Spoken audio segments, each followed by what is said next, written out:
সত্যজিৎ, এখন কি পরিস্থিতি দেখতে পাচ্ছেন সেখানে? মরদেহ কখন নাগাদ দেশে ফিরতে পারে?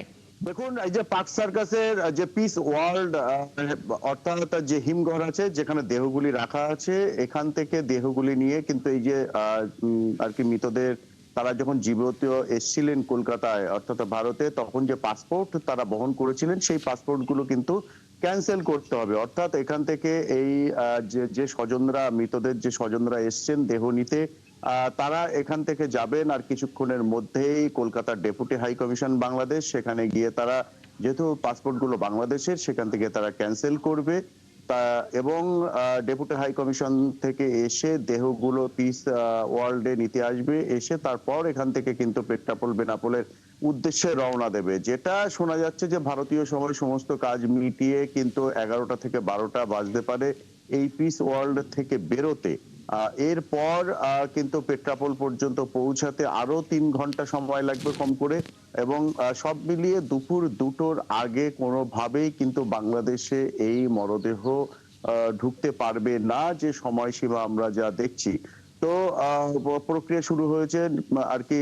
স্বজনরা তারা কিন্তু সকালের টিফিন খাওয়ার পর তারা অফিস আর কিছুক্ষণের মধ্যেই খুলবে, বাংলাদেশ ডেপুটি হাই কমিশনের কার্যালয়, এবং তারপর তারা সেখানে যাবেন, পাসপোর্ট গুলো ক্যান্সেল করে নিয়ে তারপর তারা রওনা দেবেন।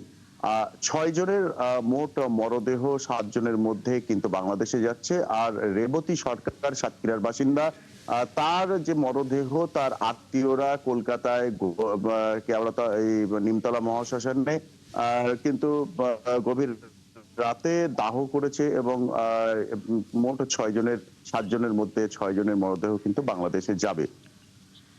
সত্যজিৎ, আপনি থাকুন, আমরা ফিরবো আপনার কাছে আবারও। দর্শক, আমাদের আরেক সহকর্মী মুসলিম উদ্দিন পাপ্পু আছেন বেনাপোলে, আমরা যুক্ত হচ্ছি তার সঙ্গে।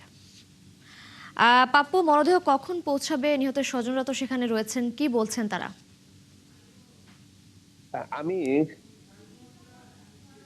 আপনি যেমনটুকু বলছিলেন, আমি স্বজনদের সাথে ফোনে কথা হয়েছে এবং স্বজনরা বলছে যে আমরা হয়তো ঘন্টা লাগভাগ 1টা 2টা 2:30টার দিকে 3টার দিকে এখানে এসে পৌঁছাবে, এরকম একটা অবস্থা আছেন। যেহেতু আপনার দেহগুলা নিয়ে অনেক আগে পৌঁছানোর কথা ছিল, যে পাসপোর্ট গুলা নিয়ে বাংলাদেশের হাইকমিশনারতে বাতিল করার জন্য গিয়েছে নতুন করে। আমি ফোনে কথা করেছি ওনার সাথে, ভদ্রলোকের সাথে, এবং ওনার জামাই হবে সম্ভবত। হ্যাঁ, আর হচ্ছে এখানে একটি গাড়ি আছেন ঢাকা থেকে, একটি অ্যাম্বুলেন্স আছেন। এই অ্যাম্বুলেন্সটি ড্রাইভার বলছেন যে আসলে আমার সাথে একজন আসছিল, তিনি যে কোথায় গেছেন বলতে পারছি না। তো আমি বুঝতে পারছি আসলে তিনি ক্যামেরার সামনে আসতে চাচ্ছে, ইচ্ছুক না।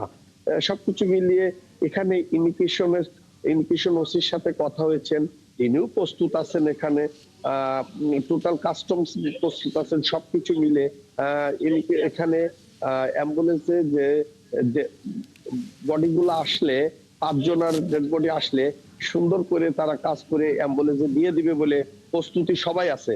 এবং বর্ডারে এখানে দেখতে পাচ্ছি যে বর্ডারে আসলে অনেক লোকই আছে অপেক্ষায়, দেখছি এমনি সাধারণ জনতা যে বাংলাদেশের নাগরিক ভারতে যে হোটেলে একটি অগ্নিকাণ্ড শিকার হওয়াতে আসলে সবাই দুঃখজনক বিষয়টি বলছে। সবকিছু মিলিয়ে আসলে আজকে বেনাপোল পেট্রাপোল, আমি এখনই বর্তমানে কথা বলছি, বেনাপোল পেট্রাপোল চেকপোস্টে বাংলাদেশ আন্তর্জাতিক একটি চেকপোস্ট, সবচেয়ে বড় পাপ্পু, একটি আপনি পোস্ট। থাকবেন, খোঁজখবর রাখতে থাকুন। ধন্যবাদ আপনাকে যুক্ত হবার জন্য। সেই সাথে ধন্যবাদ সত্যজিৎ চক্রবর্তী আপনাকেও। দর্শক, যেমনটি জানেন, কলকাতায় হোটেলে লাগা আগুনে নিহত 5 জনের মরদেহ আজ দেশে আনা হবে, সেই খবর নিয়ে যুক্ত ছিলেন আমাদের সহকর্মীরা।